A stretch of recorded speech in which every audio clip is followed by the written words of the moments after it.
beauty blogging community, they're really the pioneers. They've really been providing that type of beauty content on the web for many years now. We're really excited about our VIP blogger program. So we invite a lot Excellent. of some of the most popular bloggers to guest with us. We've had Beauty Sweet Spot, All Lacquered Up, Bionic Beauty, Afrobella. These are all top 50 bloggers who are joining or have joined us and now will be contributing content to BeautyStat.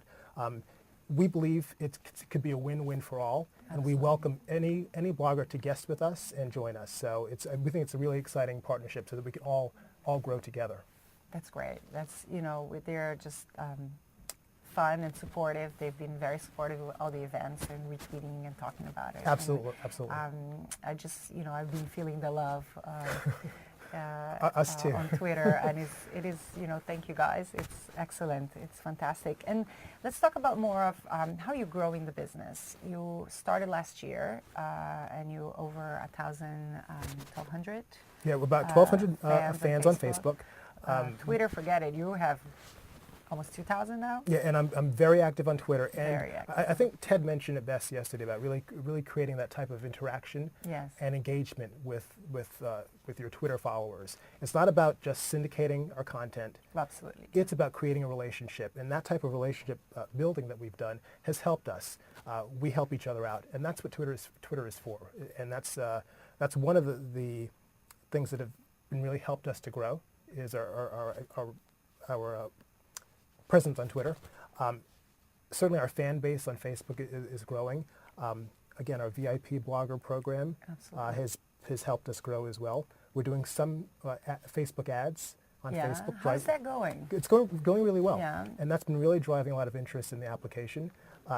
What's your experience? How, do you do it yourself? Do you do through an agency? I know you're a one-man show with a few other bodies. Yeah, well, we have about a team of 8 in total. Oh, wow.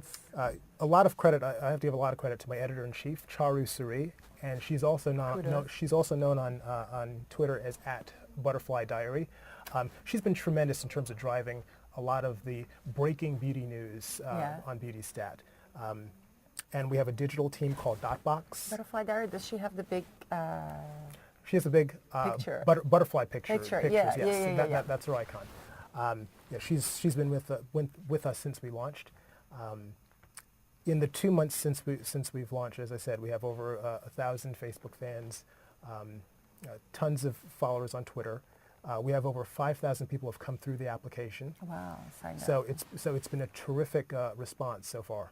So how does that? We keep going back for. Like I sign up. How do you keep going? If people, let's say, some people don't go to their Facebook every day, you appear on their main, feed. The news feed, yes. The news feed. If they are, if they're not checking their news feed, are they getting messages from you? Yeah, we do check in. We have a newsletter program as well. So we then go out and email probably about twice a month. Yeah, you get that. Yes. With promotions and news and links to the blog. Correct. And that's how we continue to engage with our members. Do you track this the response on the newsletter? Do you feel like that helps a lot? Absolutely, and it drives people back to the Facebook or back to the blog and back to our various touch points. So that's good because there's always a discussion: is email dying as a means of communication, or is everybody just going and reading their messages on Facebook and replacing? Do you think that's happening, or? I think it all depends on your content. If it's compelling and interesting content, we've done some great sweepstake and promotions with some free product giveaways. Yeah. People can't wait to open up their newsletter to see whether they won. Oh, that's great. So certainly, or see what the next promotion will Absolutely. be. So the response has been tremendous. It's always great product. Absolutely. Expensive, and again, it gives the consumer the ability to try something before they might not have actually been interested in that product. They get to try it and see whether or not they want to continue to use it, and then come back and purchase. And what's also critical is that we go back and we ask their opinion. Did the product work? Did it perform? Did it do what it was supposed to do? Right. Very critical. That's what BeautyStat again is about. Is really trying to get to the truth, to the facts, not the fiction. To the fiction. That's great. I love it. And how do you see yourself as a sampling platform? I recently did a study on the subject, and I came to the conclusion that it's a very difficult topic for companies because it's such an old traditional way of reaching out, but tracking and making, assessing the ROI is very difficult. How do you think you can play a part in improving that experience for companies? Absolutely. Again, any product that we give away, there's also a follow-up. We go back to that member and find out, again, did that product work? That's content, that's information that's useful for us. That helps us know whether or not, do we want to promote a product that's not working? No, we don't. We want to make sure that, again, what we're exposing our members to are products that truly do work and perform as they say they're supposed to. But also there's a role for people, like Tad said yesterday, it's important to also let people talk, because giving voice to them, they could just, by giving feedback and being heard, may make them so part of the process that they will be willing to try the next round or another product. Absolutely. How do you feel about that? They absolutely agree. Consumers, they want to be listened to. They want to understand their feedback matters. To us, it certainly matters. And again, that helps us edit the choices on the marketplace and be able to promote products that actually work. And we don't promote those that don't. Yeah, that's great. And let's talk about major accomplishments last year. It was a big year for you. You started a new company, and you built a team of 8 people. You had to sort out funding, which is always challenging in the middle of a, let's not use the big R, but a challenging economic times. Of course. How do you feel about it? You must be very proud. I'm really proud. I think being able to launch in 2009 was tremendous for us. 2010 looks very, very bright.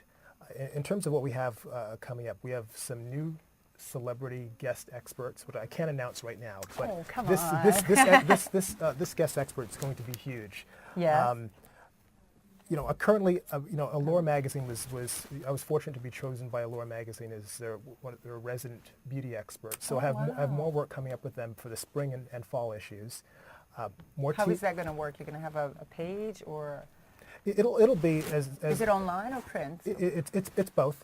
As I've done last year working for them, is I provide an expert, unbiased opinion from a technology perspective on some of the new products that are coming out. Which is great. I think which is the biggest challenge today, because everybody got used to reading ingredient lists, but it's so confusing. There is the L'Oreal good one, the bad one, and this sulfate and that one, and some of them are for coconut, and then it sounds big and bad, and it's chemical, but it's from nature. How do we manage that? I've been working with them on helping consumers understand what are those ingredients, what are those technologies, are they interesting, are they new, do they perform? I do that for Allure magazine. I do that for BeautyStat as well. And so that relationship is continuing into this year. I'm doing more TV appearances for CBS. I did one last year. And again, it's doing the same thing, what BeautyStat is about, really helping to bring the facts to the consumers, really helping them to navigate and cut through the clutter of beauty products on the marketplace today. That's great. And now that you mentioned Allure, let's talk about a little bit on the role of traditional media. It's Social Media Week, and we're all talking about Facebook and Twitter, but they still play a role, right? Absolutely. Traditional media is not going away. Any new company, any new brand has got to embrace both. It takes both to work.